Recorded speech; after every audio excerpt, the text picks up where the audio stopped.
What's going on, everybody? It's Bengi live and direct with Interactive Entertainment. This is the Open Forum Podcast. We back at you one more day, another 24. We got Mr. James Serviss on the line. He's putting us on with this new Mr. RuShawn, or young nigga RuShawn, out of Africa, 8 years old, doing this. It's a beautiful day. This is the kind of vibes I like. It's a beautiful day. We got Yogi on the board, talking about Mr. Dolo in effect. It's a beautiful day.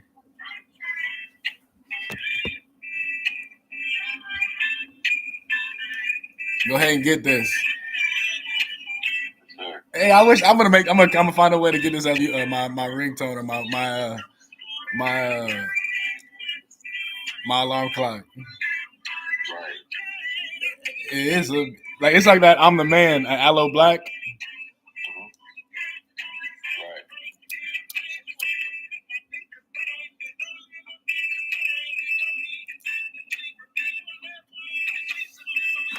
Shout out to everybody hopping out the chat. All right, Mr. James. I got a question about this. Yes, sir. All right, Dolo, you can chime in too if you want. How do you feel about? We were just talking about this in a little pre-production. How do you feel about like the difference between the African performers and like the Western performers? Not like the Southern or like Caribbean Americans, but like the more North American, where like they'll have the song playing in the background. They'll like not have all the words memorized. They'll be drunk or high. They'll like, because I don't even do any of that before the show. I'll smoke a little bit, but I'll be like, all right, I'm cool. You know what I'm saying? But then like I'll make sure I'm on point, and then I'll just after the party is the after party. So how do you feel about that? Well, I mean, my take on it, just like we were saying, I mean, when you watch just like a lot of the videos you see on any social media platform, where you got the African kids that are doing the dances that are going around viral. You got the whole village, all the kids dancing. I mean, they're so like on point, and it's like they're like professional, and like we were saying, it's not like they're that part. Wake it up. That what you said? What was that P word? Performing. And the other one? You lost me. Professional. Yeah, professional. Right? Wake that up. Just because it's foreign or just because it's not new or just because it's new to you don't mean it's not professional. Just because they walk in with garbs and sandals and you walked in with a suit doesn't make you more professional than them. Wake that up. Yeah, but you can see that it's coming from their soul and from their heart, and it's a celebration. It's something that they enjoy to do. They're not trying to perform to try to get some kind of accolades so that people can tell them how good they are. They just doing it because they love it. And you can see that. And then when you watch somebody, a Western performance, it's like almost like they trying to perform. They want somebody to say, you did a great job. You had a great performance. Yeah, and that's what I told bro. I was like, look, does LeBron take a selfie when he takes a free throw? Okay, then why are we recording in the studio unless we're not using it for like, you know what I'm saying, like documentation or just like later on like little clips and like little B-rolls? Yeah. Why are you? Why not even you? Why are you the one taking it? Why are we not taking it of you? Because that's the reason why we came. You can tell that the celebrating is genuine when it comes to any of the African dances, or I'm not even saying African dances, but when those people in I guess we would say less fortunate, but at the same time when me and my wife are watching the videos, like these people are happier and richer than some of the people that we watch that's got Gucci bags and purses and Lambos. I mean, they're living in the village. They have food, shelter, they have clothing, and they're happy. And they're celebrating life, and they dancing, and you can just it really affects you. That's why those videos go viral, because you can just see the happiness in everybody, no matter how rich they are. They want to be happy. Wake that up. Wake that up for real. But how's your day going?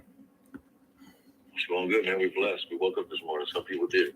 On everything. I just said that shit the other night. That legal shit going, people die every day. Every day. Yeah. And then the opposite of that is people are born every day. I mean, so thank God for life. I'm trying to get these. I'm trying to get this. This sound effect up for the next topic. We got to stop. A lot of the capping that's going on, like we said in our culture, unfortunately, a lot of people doing this shit for show and not because they really like want to do this. Like, imagine if you was in the barracks right? And you with all of the shits. You hitting everything down in the target practice. You with all of the shits, right? And then we get on that helicopter, and I'm like, bro, are you peeing? You're like, I'm just nervous. Like, nah, bro. And then we get in the trenches, and you drop the gun. You're like, hey, bro, this is not for you, bro. This is not for you, and you involving everybody else around you, right? And so that YSL situation, first of all, stop the crime. You know what I'm saying? Just stop, knock that shit off. They know, like it's over with. It's been over with for like 2-3 decades now. It's over with. So stop the crime first and foremost. You know what I'm saying? And second of all, stop the cap. Because if you with that, whatever, then you need to be with how you have a song called Take It to Trial and then you cop a plea. How you have a song called I'm with that and you with that. How you the founder and you tell on the co-founder? Right. Well, I'm gonna say the same thing that they probably saying in the courtroom. Well, then you should have been said that. You should have. I know people in the world that have prop gun little demonstrations on all their videos. So it's like, okay, so and they announced at the beginning of the video, like, yeah, this is a prop gun. This is props. Yeah, this is all like, yeah. And so it's like, all right, like you can run up there if you want to, or you can just be like, or even them other people, the ops, you can run up there if you want to, and you gonna hide a search warrant. You gonna waste everybody's time because turns out you're not gonna find anything. Like I said, they're props, whatever. So, and if you do find it, okay, cool. The liquor bottle don't move, like it shake left to right, but it don't go up and down. Like I know some people that literally back in the day they don't even drink or smoke. But like the whole 50, I'm in the club thing. He's not in the club. He's in the studio making the next in the club. Or that Future thing. I'm off Perky's calling Cody and Crazy. He don't even do drugs. And so that's like leading the kids or the youth down or like the mismanaged teenagers down the line of destruction because you want to play the part and then you're not really like you want to put the costume on and off instead of it being a uniform. Right. And so I was just saying that shit crazy, like because they're gonna take it to a federal indictment, and what it's gonna be is. Because they're saying they got to drop the charges. Because me and Mr. James already talked about this, and Yogi already talked about this in the pre-production. But to catch you guys up, so they're dropping the state RICO charge because it could be a conflict of interest, and they don't want to just have like a loss on the DA's record. Because the whole point of her being the DA was to get some notoriety, because then she could run for like DC jobs, right? It goes from lawyer DC to DC jobs. Welcome back, Dolo. God damn it. But and so she's been doing that, Miss Fonnie Willis. But what they're gonna do is they're gonna just take all those guilty pleas. When the feds come, all right, you guys, you already pleaded guilty. How do you want to plea? Because you know how we play. And so, yeah, man, it's a fucked up thing, man. That's why I'm glad that you said your son, and I can see like the energy when I was around him. It's like clean, pure, like, you know what I'm saying? Like, and when I'm showing him beats or showing him songs that I wanted to jump, like collab on, like it's the content is different. You know what I'm saying? So it's like, all right, hell yeah, you in love right now. Like I can see you beaming with your girl. Like write about that shit. Talk about that shit. You know what I'm saying? Like, and like if you don't want to be like too caked up or cheesy or whatever, don't tell her. Like just write about it and then send it to her or like play it for her. Or if you do want to do it, like I was doing with Aaron, write her a verse every day. Write her a little poem every day. Like you could but you got to get that out because you're not gonna feel that same way ever again. You know what I'm saying? Even if it's like a 10, that 10 from yesterday is gonna be a 10 for today, like an emotional feeling, but it's gonna be a different 10. You know what I'm saying? Like I moved some shoes earlier today, and I was like, I'm learning how to not have arguments with women. Not like that I get yelled at by the woman. No, it's just that now it's instead of an anger, it's a passion because it's like, oh, he spent time to just clean up these shoes. They're dirty shoes. But if you line them up right by the door or whatever, it look different than they just like throwing around. So I was like, damn, like just spend the 2 minutes, clean up these little shoes. One, avoid the fight, and then two, get rewarded from not having to have a fight. So, yeah, man. Just little shit like that, living with like, you know, significant others, living with older folks, living with parents, living with brothers, living with, I don't have no sisters, but like living just in general, a community space is like, appreciate the space and then just stay to you. I just stay to myself type of shit. Definitely. We're trying to have less drama. We get it crunk and on it. Yeah, we don't want none of that drama. But back to speaking of that was a perfect segue. Have you heard of Charleston White?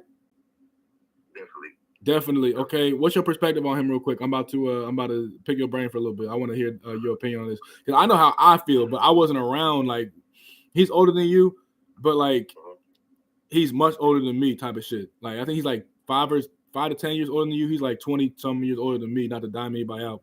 No weird shit. Yeah, I think he's in his 50s. No, he said he's like 40 something. He's 40 something. He's like, y'all think I'm 50. Y'all gonna hit y'all gang banging niggas. Is gonna. He's like. I respect Charleston White, and I like him. I like him. I got much respect for Charleston White for the fact that his stance. His stance. And he's willing to speak out and say some of the things that a lot of people, especially in the Black community, are not saying when it comes to the type of music that's being pushed into this. And not even, but like, it's the energy, Mr. James. I don't do crime, but I would never bring no crime to your doorstep. I would never do no crime around your kid, around your operation. I would never. You're literally, but I'm saying, like, people, like, because I understand, like, you walk the productive civilian line. Some people would be like, "Oh, that's cool with me if you smoke in my car. It smells like smoking here, officer. Who has the weed? Oh, he has the weed. Hold up, you just said it was cool." Well, this is the thing. It's like this. We talk about the snitching thing, right? And one of his topics that he talks about when it comes to snitching, he's like, because they call him like he's the snitch. Like, I seen some skits. Yeah, Rat Williams.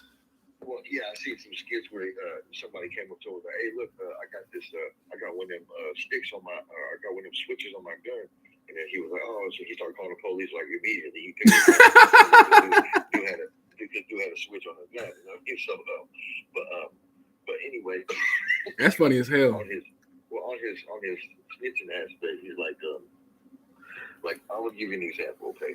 So I come from that, I come from that background. So I grew up around that. I used to be in the streets, I did my brief little stint in the streets, but I seen what it was about. And, it brought me to a point where I had to make a decision. Either I'm going to take somebody's life or I'm going to get out the game. So I chose to get out the game. You know what I mean? So I wasn't, not that, I think anybody is capable of taking another man's life if they got in the position of doing so. So anybody can be a killer. You know what I mean? Look at you look at all these child soldiers, all that.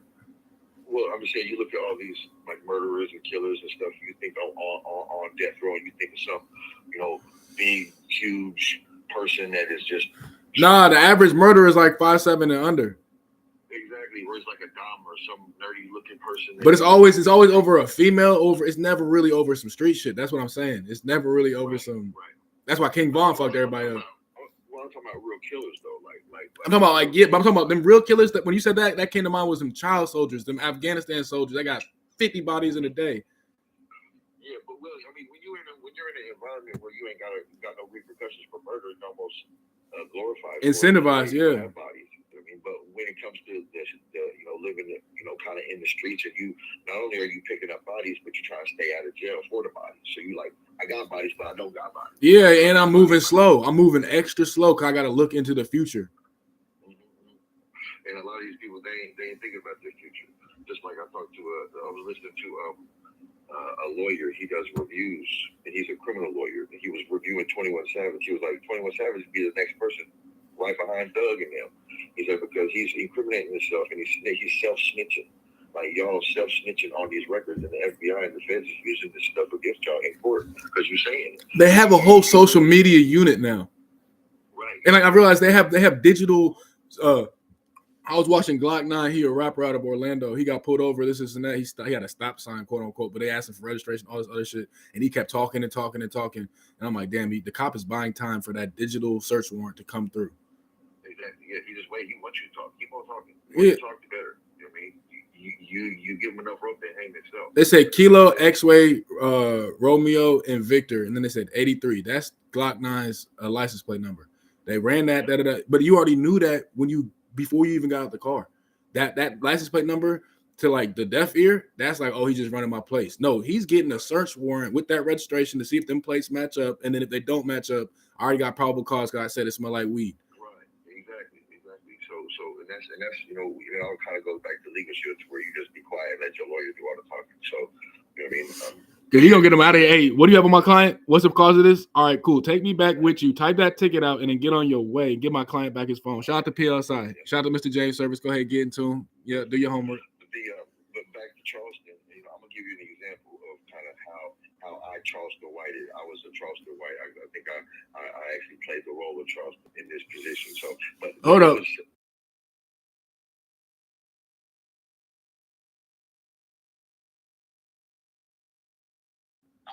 I basically put it back. Somebody tried to put some shit on me, so I put it back on them. That's all the fuck I did. Yeah, well, okay, that's some whole shit anyway. That's not even some street shit anyway. You're supposed to like, hey, bro, you know this is wrong. Come clean or else. Let me tell you the scenario. Here's what happened. Okay, so my buddy, okay, supposed to be my buddy. All right, he lived next door to me. So is this your buddy or your street affiliate? I mean, I grew up with the dude. All right, so he street affiliate than a buddy, but I do know him. I know his family. We went to grade school together, second grade, third grade, but type of shit, Panther type of shit. But he wasn't no street cat. Yeah, dude did try to jump me in second grade with some of his boys because I took his girlfriend. So. Ooh, he mad. Ooh, let it sting, let it burn. But that was back in the day when we was just passing notes around and shit or whatever. Ooh, in the second, y'all wow. So third, fourth, fifth grade type shit, like grade school. But anyway, y'all wow. So anyway, like I said, he lived next door to me. So this dude thought it would be good to, and this is inner city. We're talking about rural in Washington, kind of right here, right outside of downtown area, near East Side Indianapolis. I mean, this is where we at. Okay, talk about it. So he's in his backyard. I guess he wanted to do a shooting range in his backyard. So he's shooting shit in his backyard with his shotgun. He hits the neighbor's house because these houses is right up on each other. You know what I mean? So he comes over my house. I didn't know none of this. He just comes over my house. He's like, man, you mind holding my guns for me? I was like, yeah, no problem. I'll hold your guns. So he gives me all his guns and shit. I take him in the bedroom. So I'm like, cool. So he leaves, and then I'm in there smoking and shit. I look outside the window. The whole block is got SWAT came out and AR-15s walking up and down the street. Roped off. Yeah, I'm like, what is this? They knocking on doors. You know what I'm saying? So they knocked on my door. Was like, hey, do you know, or somebody was shooting. Somebody hit the neighbor's house. Blah blah blah blah blah. And I'm like, is there anybody here? I'm like, oh hell no. So I was like, look, I just know that my buddy lives next door. I don't know what he was doing. All I know is that's who lives next door. So that's it. You know what I mean? So don't come looking at my house. Like I got shit going on. I don't want them smelling weed trying to come in my shit. No, but that's even reckless because then he tried to dime. He tried to play you. He tried to put it on me. You know what I mean? Like the house is right next door. And if they went and got busy or got nosy, guess what they would find away from his? No, but put that in your mattress. Stop playing with me. Right. Exactly. So he had me hide this shit because he done fucking committed a crime and shot somebody else's house. So I'm like, look, this is who he is and this is what he drives. You know what I mean? So I don't know if anything. All I know is I ain't had shit to do with it. Nah, that's funny as hell. It's not. That wasn't snitching because y'all not in cahoots. Ed is not telling because like it's not like an angle to achieve like an advantage. What I'm saying, but Charleston White, he said that you just set some things straight. He said it's telling, snitching, and setting something straight. You just set some shit straight. Look. But this is what I did after the fact. So and you gotta tell him, hey, I told. Yeah, after the police left my doorstep, our next phone call was to him. I said, motherfucker, what the fuck is your problem? I said, what makes you think you can just drop your fucking guns off at my house after you shoot the neighbor? That's wild. You know what I'm saying? I said, bro, your fucking guns are in the dumpster in the alley. I said, you got however long you need to come get them, but that's where I put them. You know what I mean? So you need to go fucking get them because they ain't in my house. Yeah, and they got your prints on it, but also like we could have ballistics would have actually no. It sounded like it was a long time ago, but anyway, we don't need to tell what time it was. But yeah, no, and then he's telling me, he's like, man, what kind of friend are you, man? You're supposed to be. I said, bitch, what kind of friend are you? Well, yeah. Hey, can I borrow your car? Yeah, you can borrow my car. Hey, why they talk about you stole this yesterday? Oh, I did. Right. You are tripping, bro. I was like, man, you are tripping. So people got this snitching mindset twisted. They think I'm gonna do all this dirt, and I'm gonna have people that don't want to do dirt in their life. I'm gonna have them cover my dirt up for me. And that's literally why I realized we broke me in. If they tell on me, they're a snitch. That's like you saying. It's like, hey, I'm gonna make you fast for Ramadan, but you're not Muslim or you're not like in that culture. It's like, hold up, I didn't sign up for this shit. Like, I'm gonna eat this sandwich, and then you get mad at me while I'm eating. No, hell no. But like me and my ex whatever, we broke up. She was a teacher. Like I was running around, and I was like, this shit just. Like, I realized it's like she did not. She specifically signed up to do good in this community. Like, you know what I'm saying? Like she didn't not only like kind of get by. No, she's a grade school baby's like kindergarten teacher. Like she's trying to do good on purpose. You know what I'm saying? She's not trying to be involved in no foolishness. It's like it's not bad blood or nothing like that. Like we still what we, you know what I'm saying, it's cool, but like it's definitely been better, but it's like hell no, you gotta and that's what I'm saying. Like a lot of people be trying to pick and choose who they want involved because like the people who really involved, they can't influence. And so it's like hell no, you just had some shit straight. That's all that was. And that was it's talking about what kind of friend that is. Why would you try? That's like scratching the serial number off on some shit. Like, hold up, you set me up for failure. This is a okie doke. Right. This is a dummy mission. Like you trying to set me up on some shit. Now I don't even feel bad about telling. It's not even telling. I'm setting this shit straight. But like telling would have been the guns are in the trash can. You told him to go clean his mess up. You go clean your mess up. I didn't help. You know what I'm saying? I didn't make a bigger mess for you, but hey, clean this up.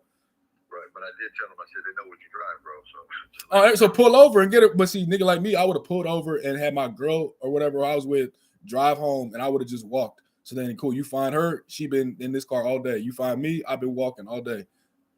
Right, but like so that was my, I guess, Charleston White moment. But as far as hey, but that's funny though. But yeah, I'm on that same kind of time. Like, I already told what I'm not snitching because I'm not involved in no crime. But what if I can't? I'm gonna handle it myself, and I'm gonna get some help. What they better get to you before I get to you. What? You can't involve me in some shit just so that you ain't taking the heat. Or so someone can come in that ride with you. What you need company? What? Go hire some help. That's what you're supposed to do anyways. You know you're supposed to touch it. You're supposed to go out of town and hire some help. See, real people, they know that if they did something that they gotta handle, they're not gonna bring nobody else into it. At all, because they know where it's gonna go. Or like you say, you do. I'm just gonna take. Hey, look, I'm gonna just write this off and get about the game. Hey, my time's up. Because you know what I'm saying. I'm not trying to play on that court. I said it straight. I made sure I said it straight though, because the person that I had beef with, because I had to do some real soul searching. Because this is the thing.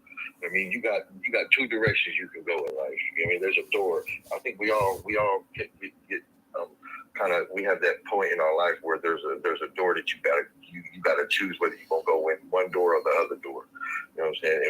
And when you choose, that's kind of like a pivotal point in your life, because you gotta kind of, once you walk through that door, there's abide by certain rules. Like even my tattoos on my neck, I'm like, I have noticeable tattoos on my body. I can't be on no surveillance camera robbing, or not even robbing, but like taking gum out or stealing a lighter out the store. Oh, who is that? Okay, cool. What?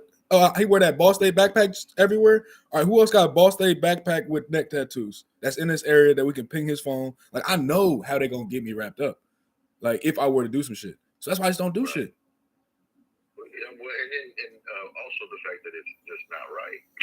No, that never happened. That was never. That's what I'm saying. My criminality was never. My criminality was never back in my day. It was never out of like virtue. It was always out of necessity and just advancement. Right. Even if it wasn't necessity, it was advancement. I'll be honest enough to tell you that it wasn't because it was because I wanted to do it.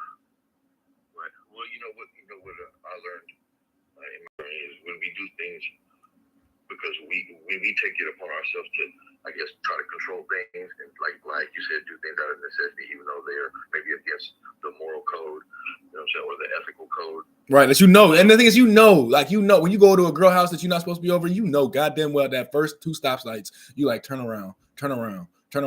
Okay, now even when you parking up, you like, make sure I have my wallet. Like, on my wallet, my phone, my watch, everything in the dashboard. All right, cool. Like if you got to do all of that just to go do something that you're supposed to enjoy, you're not supposed to enjoy that. Well, I mean, not that you're not supposed to have enjoyment. It's just that there's certain ways to. No. I'm saying people that I said, if you got to do all that to enjoy that, you're not supposed to enjoy that. Right. That makes sense. If you got to take off all your if you got to go to the block and take off all your jewelry, you got to put on all your bad clothes, don't go to that block. If you can't go as you, don't go to that block. Exactly. It's like, you got to think about it if it's right or wrong. Yeah, if you got to carry it with you, if you got to bring it with you, don't go there. Yeah, that makes sense. Yes, sir. That's that preventative. You know what I mean? You can't get in a fight that you avoided. Your motherfucker cut you off on the street. Don't follow him down the block and wonder why he shoot at your ass. I learned that in Chicago. Right. Motherfucker upped on me. I was on the Dan Snyder. You ever seen? I know I'm a little older than y'all, but you guys should maybe with Bruce Lee's first blockbuster movie is Enter the Dragon. You gonna beat my ass, but I haven't seen one Bruce Lee movie. I wore a Bruce Lee t-shirt yesterday. Yeah. You gotta step your Bruce Lee game up. You say you gotta step that shit up.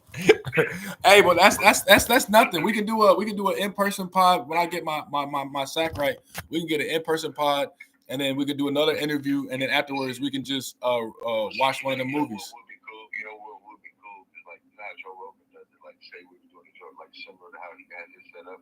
Like right now, I wish I could just pull up the clip I wanted to explain to you so you can see it for yourself. Oh, but see they be editing it and they put it in a little corner or something like that. They'll put it over the screen. Yeah. But see, that's like they got 1,000 people. It's just us. You know what I'm saying? Check this out. There's this part in the movie. It says, and that's not like an excuse. I don't like that. Fuck that. We're gonna figure it out. We're gonna have it by next year. He's on a boat, right? Bruce Lee's on this boat with all these other fighters, and they're going to this island because they're about to all fight each other to see who the best person is, right? So Bruce Lee's on this boat, and there's this one fighter walking around punking everybody. So he walks up to Bruce Lee, he's like swinging in his face, acting like he's gonna do something to him. You know, because he doesn't mess with everybody else on the boat. So he's messing with Bruce. And Bruce looks at him, he's like, don't waste yourself. And he's like, what's your style of fighting? He's like, what do you do? Like, how do you fight? And Bruce was like, oh, you can call it the art of fighting without fighting. He was like, what? He's like, what do you mean the art of fighting without fighting? He was like, yeah. He was like, show me. He was like, well, we don't have enough room right here. We're on this boat. He was like, I'll tell you what. He said, we'll go to this island right here. There was like a little island like close to the boat. He said, we'll take this little raft right here that's attached to the boat. Me and you will go on the boat. We'll go over here to this island, and I'll show you my style. So dude was like, okay, cool. And there was like some other kids on the boat too. So he goes over to the boat, and he was like, here, you get in the boat first, and I'll untie it, and then I'll get in, and then we'll go over to the island. He was like, cool. So he hit him with the okie doke. So the guy gets in the boat, you know what I mean? And then he unties it, and he starts to let the boat out. And then the dude's like, man, what the fuck? Because the boat's getting further and further away from the big boat. You know what I mean? So then he gives the rope to these little kids. He's like, here, make sure this dude don't go nowhere. You know? And then he's like trailing behind the boat, like fucking 100 feet behind the boat. He's just tethered to the boat by the string that the little kids are holding. Yeah, at least he didn't. I know you're gonna do him bogus and just leave him, but like but he's honorable. No, he didn't leave him. Yeah, he's honorable. He just took him off the boat so he wouldn't fuck with nobody else. Yeah, like, hey, bro, you know how we do this? Here, watch this. Come here. That's what I'm saying. Like, hey, put your hands. Can you step here real quick, please? All right, put your hands behind your back. All right, go ahead and sit down. All right, watch your head. But do you see that he did exactly what you wanted to do? He just showed me your style. He said, okay, yeah, let's do it. So he literally showed him, I whooped your ass without touching you, bro. Yeah, just remove the problem. And also, these kids in these neighborhoods that like want to carry a gun and all that other stuff, you don't need to. All you gotta do, if you smoke, just carry a Black and Mild or some shit. Walk through the night, whatever. Get to the gas station. Get back. Like I remember Panther ass like this dude got popped. Like we're literally in the middle of the buildings, and like we're walking to the gas station. I grabbed Panther. I grabbed J Loud. And they about to run away. I'm like, no, we have to be together. Like, like we can't run away because if they run away, they're gonna pick all of us off. So like we all just kept. I'm like, just keep walking. Panther, you right up live that BLK. You just keep walking. They letting it go. And then like we seen them. We seen the 3 Grim Reapers. They just walking by them sticks in their hand, like they proud. They wasn't trying to run, hide nothing. They just walked to their building. We act like we ain't see nothing. But then the dude turned around and looked at me, and I stared at him. I'm like, you got to look me in my eye if you do this. Like so, we just looked at each other, paused, and then like we just went our separate way. And so it's like one of the preventive measures where it's like, now if I would have upped a little pistol or whatever, we all would have been Swiss cheese. But like fight without fighting. Hey, look, I see what you did. I don't care what you did because that don't involve me tonight. You know what I'm saying? Like, right. Yep.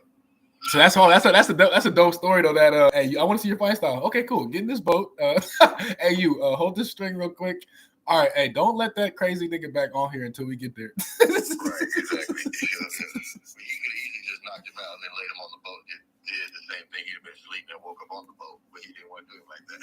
He probably that little karate chop on the top of his head. Oh man, the thing about Bruce, he hit the hardest and the fastest. So you never seen it coming. Everybody that got hit by Bruce was like, you felt like they said it literally scared them. They got scared when they got hit because they never been hit that hard. So it's like Tyson with Muhammad Ali.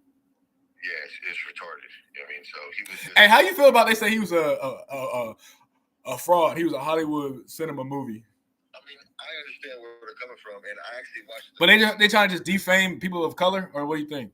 I think, yeah. He said, "I think, yeah." He dealt with that a lot, man. That was one of his biggest things. Is he hated the fact that all Chinese and Oriental people were looked at as less than, and, soft athletically, more like funny and just weak and just like in their even their fighting, they would make fun of their little karate and their little fighting styles and stuff. You know what I mean? So they were the Western world would always do that. That's what Chappelle stuck up for him. Manny Pacquiao.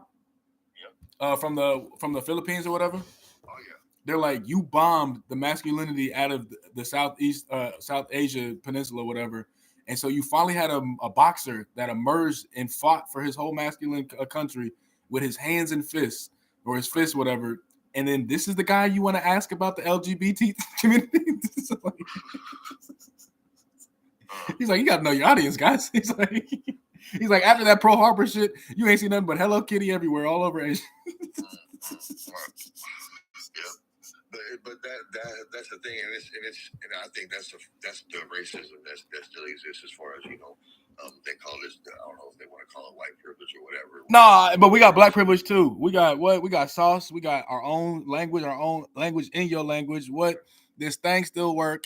What we got black privilege over here, and what I just noticed in my past history, most of these like women that want like personality, not just money, they rather have somebody with personality and sauce that make 3-4 times less than the person with just the bag. Like, even if they both black, like, you know what I'm saying? Okay, at least I have fun when I'm with this nigga. At least this nigga make me laugh. This nigga open up doors and like grab my ass on the way in, make me feel like a woman. Like, my biggest compliment whenever girls tell me, she's like, you make me so feminine, you make me so like just happy. I'm like, good, because there ain't no bitch in me. So I'm not gonna act like you. We opposites. Like, you know what I'm saying? Like, no. Well, men, they real men want to make a woman feel good. Yeah, because I got all day to fight with these niggas. I'm trying to hang out. I gotta hang out with you to get away from this shit. You my soul tie. Like you said, my stress relief. Like, what? I'm trying to make you feel this. Not you, but pause. You know what I'm saying? That's why I just saw my face on the YouTube. I said, I got mad damn near at myself. Like, whoa, not you. That academics, he's like, hey, yo, I'm not a mistress. You there with us, bro? Nah, Delo clocked out. Delo, that's what I'm saying. He's doing Delo things right now. He might be at the gig. He might be at the gig. He said he had to go there at like 12:01. So that makes sense. But how you feel about this? We can wrap this up with this. How you feel about the COVID and everything, the COVID vaccine and everything? In my mind, I said it was just a census of like the compliant American citizens. And I'm not compliant. I'm like the opposite of compliant. So I didn't get that shit. I really took my ex. I told you about the teacher woman. I took her to go get her shit. I dropped her off, waited in the parking lot, picked her up. She was like a zombie for I was like, yo, I'm not doing that. I literally lost my gig at NBC for a while. Like they were only taking vaccinated actors. So I was like, damn, like I'm standing on this. This ain't no convenience thing for me. But how you feel about that? Well, I mean, I don't really keep up too much on any of that. As far as recent news, I feel the same way about it now that I did in the beginning. It was, we all can have our own decision on how we want to take care of our health. You know what I'm saying? So if I choose to get a vaccine, I'll get it for whatever reason. But if I don't want to get one, then I won't. And I haven't got any of the COVID vaccines, and I don't plan on getting any of the COVID vaccines. He said, goddamn it, you have to put that motherfucker in me, pause. Well, I mean, yeah, I ain't gonna let you do that. You know what I mean? You have to take my life and put it in my dead body, or slip it in something. They still gonna say cause of death, COVID. Exactly right. Yeah. Give me another 10 bands for this patient. It's a dead body. I mean, corpse. That's the thing, and I got faith in my God-given immune system and my ability to fight off infection, and I think that talk about it. Sleep, water, blankets, bundle up with the hoodie and the coat on and a hat and sweat it out. Talk about it. Well, I mean, we should treat it like we should treat anything. If you don't feel good, stay away from other people.